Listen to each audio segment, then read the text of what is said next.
Episode 36 जिंदगी का अंधेरा। मैं खाना खाकर माँ का इंतजार करने लगा। आधी रात होने को थी, लेकिन माँ अभी तक घर नहीं लौटी थी। मन बैठा जा रहा था, ना जाने कहाँ रह गई। एक बार तो दिल किया सामने काका को जगाकर उनसे कहूँ, पर फिर माँ की बात याद आई। वो मुझसे कह के गई थी कि उनके आने तक मैं दरवाजा ना खोलूं। रात का बढ़ता जा रहा अंधेरा मुझे डराने लगा था। तभी दरवाजे पर दस्तक हुई। मैंने दरवाजा खोला। सामने माँ खड़ी थी। उसने कंबल लपेटा हुआ था, बाल उलझे पड़े थे, चेहरा उदास था। क्या हुआ माँ, इतनी देर क्यों लगा दी? मैं कब से तुम्हारा इंतजार कर रहा हूँ। मैंने उनसे पूछा, लेकिन वो कुछ नहीं बोली। चुपचाप अंदर आ गई और दरवाजे की चिटकरी लगा दी। जा सूरज, जाकर सो जा, सुबह स्कूल भी जाना है। अभी तक तो सो जाना चाहिए था तुझे, उसने प्यार से मेरे सर पर हाथ फेरते हुए कहा। मगर माँ कुछ घबराई हुई थी, उसके हाथ कांप रहे थे। मैं उनसे पूछना चाहता था, लेकिन उसने मुझे चुपचाप सोने की हिदायत देते हुए कमरे में भेज दिया। जैसे ही मैं कमरे के अंदर पहुंचा, मुझे जोर से पानी गिरने की आवाज आई। मैंने हड़बड़ाहट में खिड़की से बाहर झांका। माँ ने आंगन में पड़े मटके को उठाकर सारा पानी अपने ऊपर उलट दिया था। कंबल नीचे गिरा पड़ा था। माँ पानी से भीगी हुई आंगन में खड़ी थी। उसकी साड़ी भी कितनी ही जगह से फटी पड़ी थी। क्या हुआ, क्यों हुआ, मुझे कुछ समझ नहीं आया। आखिर 6 साल का बच्चा समझ भी क्या सकता था। कैसे फट गए माँ के कपड़े? आखिर आधी रात को ठंडे पानी से नहाने की क्या जरूरत है? मन में हजारों सवाल थे, जिसका कोई जवाब नहीं था। उस रात के बाद मेरी माँ पहले सी नहीं रही थी, कुछ बदल गई थी, खोई खोई सी रहती। रात रात को किसी अनजान डर से चीख उठती। मैं बस यही समझता रहा कि पिताजी के जाने का सदमा लग गया है माँ को, लेकिन असलियत कुछ और ही थी। वो जल्द ही मेरे सामने आने वाली थी। अब हर रोज शाम को ठाकुर के यहाँ से एक आदमी आता और माँ को बुलाकर ले जाता। माँ मुझको खाना खिलाकर सोने की हिदायत दे चुपचाप चली जाती। लेकिन उस दिन से हमारे घर में खाने की कमी नहीं रही। हम अच्छा खाने पीने लगे। कॉपियाँ, किताबें, पेंसिल, पेन, बस्ता, नए कपड़े, सब कुछ माँ मेरे कहने से पहले ही ले आती। लेकिन कभी सोचा नहीं कि वो ये सब कैसे कर रही थी। बचपना ये सब सोचने की फुर्सत ही कहाँ देता है। मैं अपनी दुनिया में खुश रहने लगा था। माँ मुझे हमेशा अच्छा पढ़ने के लिए इंस्पायर करती। मैंने भी मन में ठान लिया था कि बापू का सपना जरूर पूरा करूंगा। एक दिन ऑफिसर बनकर अपनी माँ का नाम रोशन करूंगा। मैंने अपना पूरा ध्यान पढ़ाई पर लगा दिया। मुझे ऐसा लगा जैसे जिंदगी की गाड़ी फिर से पटरी पर आने लगी थी। माँ के साथ मैं अपनी दुनिया में खुश था। लेकिन एक दिन कुछ ऐसा हुआ जिसने मेरे मन को अंदर तक चीर दिया। वैसे तो स्कूल में अक्सर मैं पढ़ाई में ही बिजी रहता, लेकिन उस दिन छुट्टी के टाइम मुझे भी अपने पुराने दोस्तों के साथ खेलने का मन हुआ और मैं भी प्लेग्राउंड में पहुंच गया। अरे विक्की, आज मैं भी तुम्हारे साथ खेलूंगा, ला मुझे बैट दे, मैंने अपने सबसे प्यारे दोस्त विक्की से कहा। नहीं, तू रहने दे, उसने बड़ी बेरुखी से मुझे जवाब दिया। ऐसा उसने कभी मेरे साथ नहीं किया था। अच्छा तो चल, मैं बॉलिंग करता हूँ, कहकर मैंने दूसरे लड़के के हाथ से बॉल ले लिया। मेरा ऐसा करते ही मेरे दोस्त विक्की ने मेरे हाथ से बॉल वापस लेकर उस लड़के को दे दिया। विक्की ने मुझसे बहुत बेरुखी से बोला, तू जा यहाँ से सूरज, हमें तेरे साथ नहीं खेलना है। अरे ये क्या बात हुई? अच्छा तो नाराज हो? आजकल मैं तुम्हारे साथ खेलने नहीं आता ना। वो क्या है ना, मेरी माँ चाहती है कि मैं पढ़ लिख कर बड़ा अफसर बनूं, इसलिए ज्यादा वक्त पढ़ाई में ही बिताता हूँ। तुम सब नाराज मत हो, आगे से रोज तुम्हारे साथ खेलूंगा। नहीं, हमें तुम्हारे साथ नहीं खेलना। लेकिन क्यों? बस कह दिया ना, नहीं खेलना तो नहीं खेलना। मेरी मम्मी ने मना किया है तुम्हारे साथ खेलने के लिए। मेरी मम्मी ने भी? एक दूसरा लड़का भी बीच में बोला। मैं रीजन जानना चाहता था। इससे पहले कि मैं पूछता, उनमें से एक फिर बोला, चल विक्की, रखेल के बेटे के साथ कौन खेले? उसकी कही बात मेरे दिल में किसी कांटे की तरह चुभी। उस टाइम मैं ये भी नहीं जानता था कि रखेल आखिर होती क्या है, लेकिन ये पता चल गया था उसके बोलने के लहजे से कि कुछ गंदा ही बोला है उसने मेरी माँ के बारे में। और मैं अपने दोस्त को मारने लगा। तूने मेरी माँ को गाली कैसे दी? कौन होता है तू मेरी माँ के बारे में ऐसा वैसा बोलने वाला? मेरे मारते ही वो सब मिलकर मुझ पर टूट पड़े। गाली नहीं है, ये सच्चाई बता रहे हैं। हम सबके घर में बात होती है, हम सुनते हैं, तेरी माँ रखेल है, रखेल, ठाकुरों की रखेल। रखेल के बेटे का हम शरीफों के साथ क्या काम? ये कहकर वो मुझे वहीं छोड़कर चले गए। मैं बड़ी मुश्किल से उठा और लंगड़ाते हुए अपने घर की तरफ चल पड़ा। घर पहुंचते ही मैंने अपने स्कूल बैग को एक तरफ फेंका। मेरे मन में सभी बच्चों के लिए गुस्सा भरा पड़ा था। मुझे देखते ही माँ मेरी तरफ आई। अरे ये क्या हो गया तुम्हें? ये चोट कैसे लग गई? कुछ नहीं माँ, मैंने रोते हुए कहा। अब मैं स्कूल नहीं जाऊंगा। स्कूल नहीं जाऊंगा? लेकिन हुआ क्या? इतनी चोट कैसे लगी तुम्हें? माँ, वो विक्की है ना, मैं उसके साथ खेलने गया था छुट्टी के बाद। बोला तू रखेल का बेटा है, हम तेरे साथ नहीं खेलेंगे। हमारे घर वालों ने तेरे साथ खेलने के लिए मना किया है। अब तुम्हें बताओ, माँ, कोई तुम्हें गंदी गाली देगा तो मैं क्या खड़ा देखता रहूंगा? मैंने उसे बहुत मारा, फिर उन सब ने मिलकर मुझे बहुत मारा। मेरी बात सुनकर माँ कुछ नहीं बोली, वो एकदम चुप ही हो गई। माँ, तुम कुछ कहती क्यों नहीं? अब भी मेरे साथ विक्की के घर चलो और उसकी मम्मी को उसकी शिकायत करो, या मेरा नाम स्कूल से हटवा दो। जब मैंने स्कूल से निकलने की बात की तो मेरी माँ रोने लगी। नहीं बेटा, किसी के कह देने से अपना भविष्य खराब नहीं करते। तू अगर स्कूल नहीं जाएगा, पढ़ेगा नहीं तो बड़ा अफसर कैसे बनेगा? लेकिन माँ, मैं इन बच्चों के साथ नहीं पढ़ना चाहता जो मेरी माँ को ही गाली दे। मैं किसी भी कीमत पर समझने को तैयार ही नहीं था। माँ की लाचारी उस वक्त मैं क्या समझता? आखिर वो मुझे समझाती भी तो कैसे? मैंने स्कूल ना जाने की ठान ली थी। हफ्ता बीतने को था पर मैं स्कूल नहीं जा रहा था। लेकिन माँ हर शाम ठाकुर के यहाँ चल देती। एक शाम जब माँ ठाकुर के यहाँ जाने के लिए तैयार हो रही थी तो मैंने उनका हाथ पकड़ लिया। माँ, तुम ठाकुर के यहाँ जाना बंद करो, मुझे अच्छा नहीं लगता। तुम्हें नहीं मालूम लोग तुम्हारे बारे में कैसी कैसी बातें करते हैं। माँ ने हंसकर मेरी बात टाल दी। तू लोगों की बातें मत सुना कर। जब हमारे घर में खाने को अनाज नहीं था तो क्या ये लोग हमारे घर में अनाज डालने आए थे? ऐसे लोगों की जिंदगी में क्या परवाह करनी। मैं काम से जा रही हूँ बेटा, अगर मैं नहीं जाऊंगी तो हम खाना कैसे खाएंगे?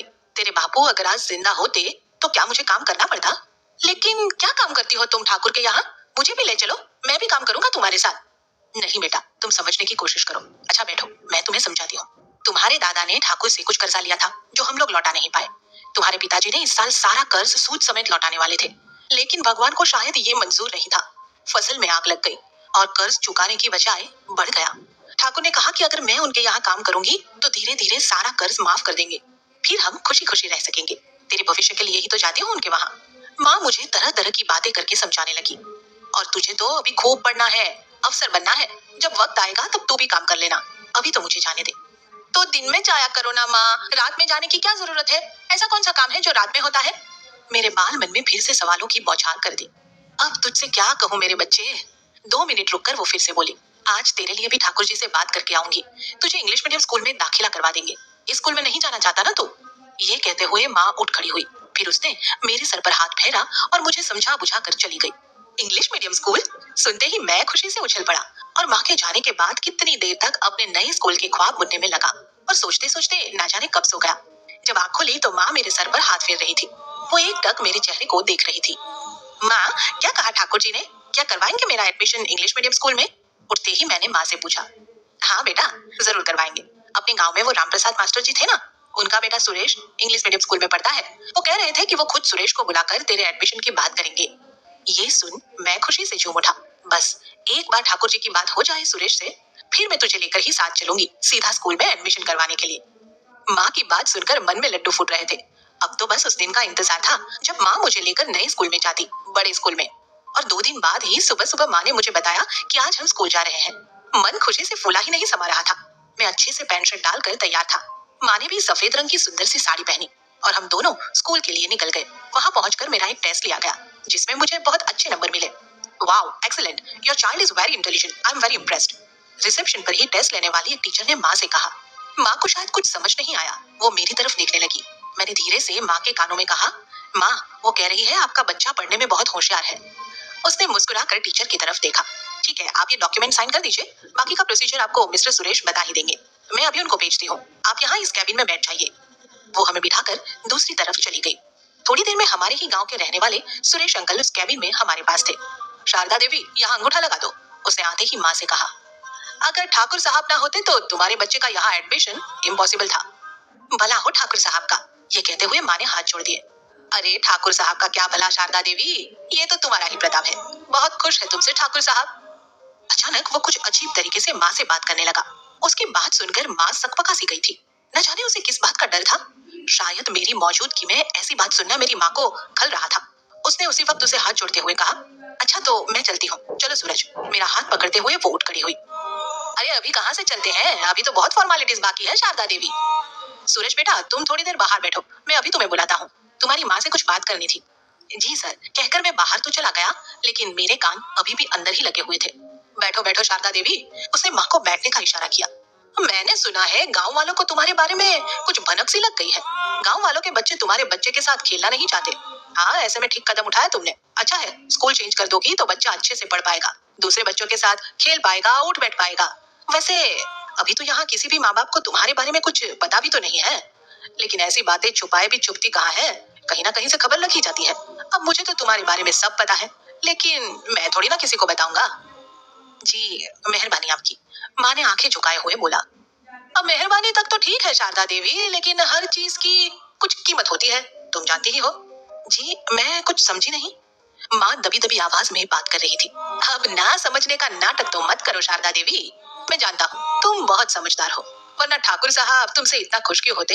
अब उनको इतनी खुशी देती हो, इतना खुश रखा है तुमने, तभी तो तुम्हारे बेटे का एडमिशन करवाने को राजी हो गए, वो भी इंग्लिश मीडियम इतने बड़े स्कूल में। थोड़ी खुशी हमें भी मिल जाए तो। वो क्या कह रहा था ये तो मैं समझ नहीं पा रहा था, लेकिन जो भी कह रहा था बहुत ही बदतमीजी से कह रहा था, इतना तो मुझे मालूम था। देखिए, अगर कुछ और काम बाकी नहीं तो मैं चलती हूँ, ये कहकर माँ उठ खड़ी हुई और उन्होंने दरवाजा खोल दिया। हाँ हाँ, काम तो पूरा हो ही गया है, सोच समझ कर जवाब भी दे दीजिएगा, मुझे इंतजार रहेगा। उसकी गंदी नजरें माँ के जिस्म को गंदी तरह से छू रही थी।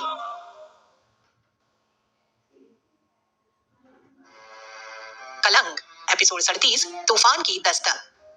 माँ वापिस मुड़ी और बड़ी ही नरमी और आहिस्ता से सुरेश सर से बोली, अगर आपकी कही बात ठाकुर साहब के कानों तक भी पहुंच गई तो आप जानते हैं कि क्या हो सकता है। मैं अच्छी तरीके से जानता हूँ शारदा देवी। देखिए, आप खुद समझदार हैं, ना तो मैं ठाकुर साहब के लिए काम करता हूँ और ना ही उस गांव में रहता हूँ। आप ये बात मेरे पिताजी से कहती तो शायद वो डर जाते। गांव में रहकर सारी उम्र गांव के बच्चों को पढ़ाया है उन्होंने, और गांव में रहने वाले हर शख्स को ठाकुर जी की जी हजूरी तो करनी ही पड़ती है, ये तो मैं भी अच्छी तरह समझता हूँ। और क्यों नहीं, आखिर नदी में रहकर मगरमच्छ से बैर कौन ले। अगर आप ये बात ठाकुर साहब से कर भी देंगे तो वो मेरा कुछ नहीं बिगाड़ सकते। ज्यादा से ज्यादा मेरे पिताजी का यहाँ आना जाना बंद करवा देंगे, बस मुझे भी छुटकारा मिलेगा। वैसे भी अब वहाँ उस गांव में जाना भी कौन चाहता है। मैं तो इन जिम्मेदारियों से पहले ही बचना चाहता हूँ, मेरे लिए तो अच्छा ही होगा, मेरा कुछ भी बिगड़ने वाला नहीं। लेकिन ये बात ठाकुर साहब के यहाँ पहुंची तो बहुत सी ऐसी बातें भी है जो यहाँ उड़ी तो आपके बच्चे का भविष्य खतरे में आ सकता है। उम्मीद करता हूँ आप मेरी बातों को अच्छी तरह समझ गई होंगी।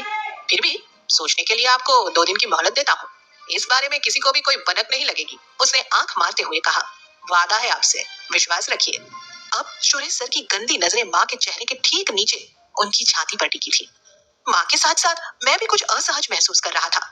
माँ ने अपना पल्लू संभाला। अच्छा चलती हूँ, नमस्ते। ये कहकर माँ ने मेरी कलाई पकड़ी और कैबिन से बाहर निकल गई। वो पीछे से चिल्लाया, अपना जवाब 2 दिन के अंदर दे दीजिएगा, इंतजार रहेगा मुझे। माँ के माथे पर पसीने की बूंदें उतर आई थी, अपनी साड़ी के पल्लू से उन्हें साफ करने लगी। मैं चलते चलते माँ के चेहरे की ओर ही देख रहा था। हम स्कूल के बड़े दरवाजे से बाहर निकल चुके थे। बहुत से सवाल मेरे मन में घूम रहे थे, लेकिन मैं उन्हें पूछकर माँ को परेशान नहीं करना चाहता था, क्योंकि वो पहले से ही बहुत परेशान दिख रही थी। आखिर सुरेश सर किस बारे में बात कर रहे थे माँ से? उनके बात करने का तरीका किसी धमकी देने की तरह ही तो था। पहली नजर में वो मुझे बिल्कुल भी पसंद नहीं आए थे। घर आकर भी माँ कुछ परेशान थी। उसने मुझसे कोई भी बात नहीं की और चुपचाप अपने आप को घर के कामों में व्यस्त कर लिया। मैं भी बस आते जाते माँ के चेहरे को पढ़ने की कोशिश कर रहा था, क्योंकि शायद मैं उससे कुछ भी पूछना नहीं चाहता था, या यूं कहो कि मैं माँ को सवाल पूछकर उनकी परेशानी नहीं बढ़ाना चाहता था। हर रोज की तरह शाम को वो नई साड़ी पहनकर तैयार थी। मुझे खाने की थाली परोसते हुए बोली, मैं ठाकुरों के यहाँ जा रही हूँ काम पर, तो खाना खाकर सो जाना। ये बोलते हुए आज माँ मुझसे नजरें भी नहीं मिला रही थी। ना जाने क्या डर खाए जा रहा था उसे। माँ, माँ मैं तुमसे कुछ बात करना चाहता हूँ। मेरा इतना कहते ही वो सकपक आ गई। शायद डर गई थी कि ना जाने मैं क्या पूछ लूंगा। देख सूरज, अभी मेरे पास टाइम नहीं है तेरे फालतू के सवालों के लिए। अभी मैं काम पर जा रही हूँ, कल सुबह आकर बात करते हैं। वो बिना नजरें मिलाए दूसरी तरफ देखते हुए मुझसे बोली। मैं भी चुप्पी का एक घूंट सा पी गया। अच्छा मैं चलती हूँ, कहकर माँ बाहर निकल गई और बाहर से ही मुझे चिटकनी लगाकर बंद कर गई। आजकल वो खुद ही बाहर से दरवाजा बंद करके जाने लगी थी, क्योंकि वो शायद मुझे सोते हुए परेशान नहीं करना चाहती थी। जब वो आती तो अक्सर मैं सो रहा होता। कब कितने बजे घर पहुंची मुझे कुछ पता नहीं, लेकिन जब मैं जागता तो माँ को अपने सामने पाता। कभी भगवान को दिया लगाते तो कभी घर की साफ सफाई करते। अगले दिन भी जब मेरी आंख खुली तो माँ भगवान की मूर्ति के सामने आरती की थाली घुमाते हुए पूजा कर रही थी। कितना सुंदर होता है ना माँ का स्वरूप। मैं बिस्तर पर बैठकर ध्यान से अपनी माँ को देख रहा था। मुझे जागा देख उसने मेरी तरफ आरती की थाली कर दी। मैंने भी जोत पर हाथ घुमाते हुए आरती ले ली और माँ की कलाई पकड़ ली। 2 मिनट मेरे पास बैठो ना माँ, वो मुस्कुराते हुए बोली। आती हूँ। आरती की थाली रख के वो मेरे पास आ गई। हाँ बोल, क्या कहना चाहता है बेटा? माँ जैसे जानना चाहती थी कि मेरे मन में क्या चल रहा है। मैं कुछ नहीं बोला, बस माँ से लिपट गया, उनके गले में ही अपनी बाहें डाल दी। आज इतना प्यार माँ पर, क्या हुआ बेटा? बोल, क्या बात करना चाहता था? आज मैं तेरे मन की बात सुनने के लिए ही तेरे पास बैठी हूँ, कितने प्यार से माँ ने मुझे कहा। माँ, वो मैं तुम्हें तंग नहीं करना चाहता। मैं जानता हूँ तुम मुझे बड़े स्कूल में एडमिशन कराने के लिए कितने पापड़ बेल रही हो, लोगों की ऐसी वैसी बातें सुनती हो। तुम्हें किसी के लिए कुछ भी करने की जरूरत नहीं माँ, मैं यही गांव वाले स्कूल में ही पढ़ लूंगा। अगर कोई मेरे साथ नहीं बोलना चाहता तो क्या, ना बोले। अगर कोई मेरे साथ नहीं बैठना चाहता तो क्या, ना बैठे। अगर मेरे साथ कोई नहीं खेलना चाहता तो भी क्या, ना खेले। मुझे तो पढ़ाई करने जाना है ना। खेलने के लिए या बात करने के लिए थोड़ी ना जाना है। मेरी बात सुनते ही माँ ने मुझे गले से लगा लिया। मेरा माथा चूमते हुए बोली, ओह, मुझे मालूम नहीं था मेरा सूरज इतना समझदार है। मेरा बेटा इतना बड़ा हो गया कि इतनी बड़ी बड़ी बातें करने लगा है। भगवान तुझे जिंदगी में बहुत तरक्की दे। लेकिन बेटा, जब तू बड़े स्कूल में जाएगा, पटर पटर इंग्लिश में बात करेगा, तो मैं कितनी खुश होंगी ये देखकर। ये सब मैं तेरे लिए नहीं, अपनी खुशी के लिए कर रही हूँ। तेरे बापू के सपने को पूरा करने के लिए कर रही हूँ। और मैं भी माँ हूँ ना, मैं जानती हूँ मेरे बच्चे की खुशी किस में है। जहाँ मेरे बच्चे के साथ खेलते नहीं, बात नहीं करते, बैठते नहीं, आग लगे ऐसे स्कूल को। मैं क्यों भेजने लगी भला अपने बच्चे को ऐसे स्कूल में। अब तो मैंने सोच ही लिया है, चाहे कुछ भी हो, मेरा बेटा बड़े इंग्लिश मीडियम स्कूल में ही पढ़ेगा और एक दिन बड़ा अफसर बनेगा। फिर देखना, जो आज तुझसे बात नहीं करना चाहते हैं ना, वो तेरे आगे पीछे दुम हिलाकर घूमेंगे। ये कहते हुए माँ के चेहरे पर एक मुस्कुराहट थी। उसके चेहरे से चिंता की लकीरें हट चुकी थी, जो मुझे एक सुकून दे रही थी। अब बड़ी बड़ी बातें करना बंद कर और चल स्कूल। स्कूल नहीं माँ, स्कूल होता है, मैंने हंसकर कहा। हाँ हाँ, वही स्कूल। ये जो दिमाग इतनी बातें बनाने में लगाता है ना, उसे पढ़ाई में लगाना शुरू कर। उसने प्यार से मेरे सर के पीछे एक हाथ मारा। थोड़ी ही देर में हम माँ बेटा स्कूल के लिए रवाना हो गए। माँ ने मेरी एडमिशन का सारा प्रोसीजर कंप्लीट कर दिया था, एक समझौते के साथ। समझौता अपने देह का, सूरज सर के साथ। मैं पढ़ाई में आगे बढ़ने लगा था और माँ किसी और रिश्ते में उलझती जा रही थी। अब ठाकुर की हवेली के साथ साथ उसका शहर आना जाना भी शुरू हो गया था। कभी एक तो कभी दूसरे बहाने वो शहर का चक्कर लगाने लगी। मेरी पढ़ाई का सारा बोझ मेरी माँ की देह उठा रही थी। 6-7 महीने सब कुछ ठीक ठाक चलता रहा। मैं पढ़ाई में खूब मेहनत करने लगा, जो रंग लाने लगी थी। मुझे हर टेस्ट में हाईएस्ट मार्क्स मिलते। मेरी प्रोग्रेस को देखकर सभी टीचर बहुत इम्प्रेस थे। 1 साल होने से पहले ही मुझे प्रमोट कर दिया गया। माँ मेरी तरक्की देखकर बहुत खुश थी, लेकिन उसकी खुशी ज्यादा दिन तक टिकने वाली नहीं थी। सुरेश सर का माँ को ब्लैकमेल करने का सिलसिला बढ़ता ही जा रहा था। माँ ना चाहते हुए भी उसके पास अपना जिस्म बेचने को मजबूर थी। लेकिन दो दो नावों में सवारी करने से आदमी डूब ही जाता है। एक दिन वही हुआ जिसका उसे डर था। ठाकुर साहब को शक होने लगा था माँ पर। ठाकुर के किसी आदमी ने माँ को शहर के एक होटल में जाते हुए देख लिया था और उन्हें पता करवाते देर नहीं लगी कि माँ किस लिए हर हफ्ते शहर चली जाती है। ठाकुर ने माँ को रंगे हाथ पकड़ लिया था और शाम को हवेली आने के लिए बोलकर वहां से चुपचाप निकल गए थे। माँ जब शहर से घर लौटी तो उसके चेहरे पर दहशत थी। वो कुछ घबराई हुई थी। वो जानती थी कि ठाकुरों की चुप्पी किसी तूफान के आने से पहले की खामोशी की तरह है। लेकिन अब किया भी क्या जा सकता था। तूफान आना तो तय था, ऐसा तूफान जो हमारी दुनिया को बिखेर देने वाला था, या कुछ उससे भी ज्यादा बुरा जो हम सोच भी नहीं सकते। माँ का ठाकुरों को छोड़कर किसी और आदमी के साथ संबंध बनाना उनके पुरुष को बहुत धक्का लगा था। उस रात जब माँ हवेली से वापस लौटी तो उसका चेहरा बुरी तरह से जख्मी था। शरीर पर बहुत से घाव के निशान थे। आधी रात को जब मेरी आंख खुली तो वो सिसक सिसक कर रो रही थी और भगवान की मूर्त के आगे बैठकर मुंह में ही बड़बड़ाती जा रही थी। इन लोगों को बस जिस्म नोचने से मतलब है, किसी की मजबूरी से इनको क्या लेना देना। मुझे इतने जख्म देकर भी इन ठाकुरों का जी नहीं भरा भगवान। वो कहते हैं कि जिस बच्चे के भविष्य के लिए तूने हमें जूठन परोसी है, अब देख उस बच्चे के भविष्य के साथ हम क्या करते हैं। कल पंचायत है भगवान, मुझे पूरे गांव के सामने बेइज्जत किया जाएगा। मेरी आबरू अब आपके हाथ में है। जिस तरह द्रौपदी की लाज बचाने चले आए थे, कल मेरी लाज बचाने भी चले आओ मुरली मनोहर। अपने मुरली मनोहर के आगे बैठकर गिड़गिड़ाती रही। लेकिन मुरली मनोहर होते तो आते ना, इस कलयुग में आने से तो भगवान भी डरते हैं। मैं चुपचाप एक कोने में बैठा माँ को सिसकते हुए देख रहा था और कर भी क्या सकता था। अगले दिन पंचायत में माँ के साथ साथ मुझे भी ले जाया गया, शायद जानबूझकर, वरना एक पंचायत में बच्चे का क्या काम। उस बच्चे का क्या कसूर था, उस बच्चे की माँ का भी क्या कसूर था। बस यही कि उसकी माँ अपने बच्चे के सुखद भविष्य के लिए अपना जिस्म बेच रही थी। पंचायत ने अपना फैसला ठाकुरों के हक में सुनाया। आखिर सुनाती भी क्यों नहीं, पंचायत भी तो ठाकुरों की ही तो थी। पंचायत के फैसले में माँ को वैश्या करार दे दिया गया। पूरे गांव में बेइज्जत किया गया। बोला गया, ये गांव के बाहर जाकर धंधा करती है, हमारे गांव का नाम खराब करती है। लेकिन ना किसी ने उन ठाकुरों को कुछ कहा जो हमारे ही खेतों में आग लगवाकर हमारा तमाशा देखते रहे, जो मेरे पिता के कातिल थे, जो मेरी माँ को मुआवजे के लिए नोचते रहे। और ना ही सुरेश सर को किसी ने कसूरवार समझा, जो ब्लैकमेल करके मेरी माँ का जिस्म नोचते रहे। बस मेरी माँ के साथ साथ मेरा भी मुंह काला करके गांव भर में घुमाया गया और उसके बाद हमें गांव निकाला दे दिया गया। ठाकुर साहब ने अपने ही कुछ आदमियों को ये जिम्मेदारी पंचायत में सौंपी कि वो हम दोनों माँ बेटा को गांव से दूर कहीं छोड़ आए। कलंक एपिसोड 38, जिंदगी की नई दिशा। जिम्मेदारी क्या थी? एक सोचा समझा प्लान था। ठाकुर अब अपनी ईगो का सारा गुस्सा मेरी माँ पर उतारना चाहते थे। आखिर उनकी रखेल कैसे किसी और के बिस्तर की रौनक बन सकती थी? इससे तो उनकी मूंछों का ताव कम हो जाता ना। मुझे और माँ को गांव से बेदखल करने के बाद 4 पहलवान टाइप आदमियों के साथ गाड़ी में बिठाकर गांव से दूर भेजने की तैयारी हो चुकी थी। तैयारी क्या थी, जैसे गोश्त दिखाकर उसके साथ ही भेड़िए छोड़े गए थे। हम दोनों माँ बेटा उस बड़ी सी गाड़ी में पीछे की सीट पर चुपचाप दुबके हुए बैठे हुए थे। माँ ने मुझे भींच कर अपने सीने से लगा रखा था। मैं उनकी बढ़ती दिल की धड़कनों को सुन पा रहा था। गाड़ी सरपट घने जंगलों के बीचों बीच भागती जा रही थी। दिन ढलने लगा था। अचानक उन्होंने सड़क के बीचों बीच गाड़ी रोक दी। सड़क के दोनों ओर घने पेड़ ही पेड़ थे। मेरे साथ साथ माँ भी घबरा गई थी। हम दोनों का ध्यान खिड़की के बाहर था। माँ, क्या हम इस जंगल में रहेंगे? मैंने सहमी हुई नजरों से माँ की तरफ देखा। मुझे कम से कम इस बात की तसल्ली थी कि मैं अपनी माँ के साथ था। लेकिन माँ, उसकी आंखों में भी डर भरा हुआ था। लेकिन वो इस बात का एहसास मुझे नहीं कराना चाहती थी। क्या कहती वो मुझसे?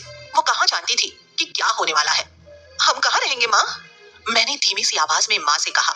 इससे पहले कि माँ मुझे कुछ कहती, उनमें से एक आदमी ने दरवाजा खोला। चलो आओ बाहर। माँ ने मेरी कलाई को पकड़ते हुए उठने की कोशिश की। अरे, इस पिल्ले को यहीं छोड़ दो। मैं अपने बेटे को छोड़कर कहीं नहीं जाऊंगी।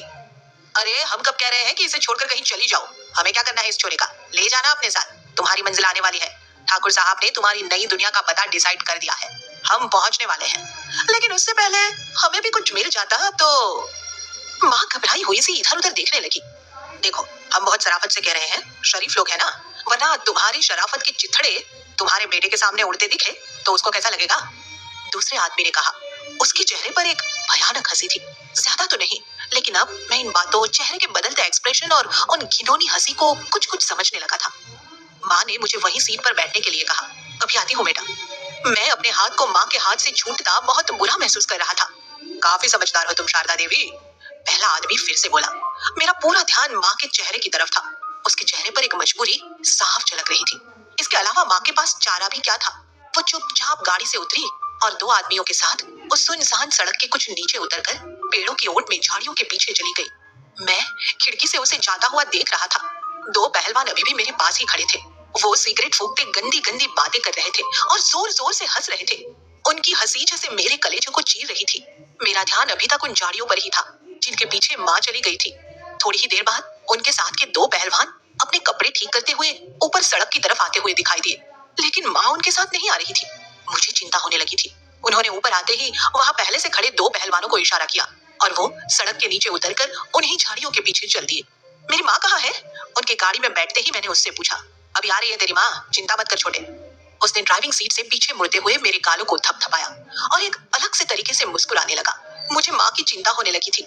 मैं उतरकर उनके पास जाना चाहता था। मेरी हालत बस ऐसे ही थी जैसे कबूतर के पंख काटकर उसे पिंजरे में कैद कर दिया गया था। मैं अपनी माँ से मिलने के लिए छटपटा रहा था। थोड़ी ही देर में उन दोनों पहलवानों के पीछे मैंने माँ को आते हुए देखा। उसके बाल बिखरे हुए थे। सफेद साड़ी मट मैली दिख रही थी। वो बड़ी मुश्किल से चल पा रही थी। धीरे धीरे गाड़ी की तरफ बढ़ रही थी और फिर कराहती हुई वो मेरे साथ मेरी सीट पर आकर बैठ गई। क्या हुआ माँ, तुम ठीक तो हो? कहाँ गई थी तू? मैं प्रश्न पर प्रश्न कर रहा था, लेकिन माँ मेरी किसी बात का जवाब नहीं दे रही थी। मैंने उसके माथे का पसीना पोंछा और उसके साथ लिपट कर बैठ गया। मैंने माँ की आंखों की कोर में लटके हुए उस आंसू को देखा जो जैसा आप स्क्रीन पे देख सकते हैं कि नॉट सब्सक्राइब परसेंटेज 100% है। तो प्लीज़ अगर वीडियोस पसंद आती है तो चैनल को सब्सक्राइब कर दिया करें। और आप हमें सजेस्ट कर सकते हैं कि नेक्स्ट वीडियो किस ऑडियो बुक की सुनना चाहते हैं। एक बार आईडी चेक आउट कर लीजिएगा।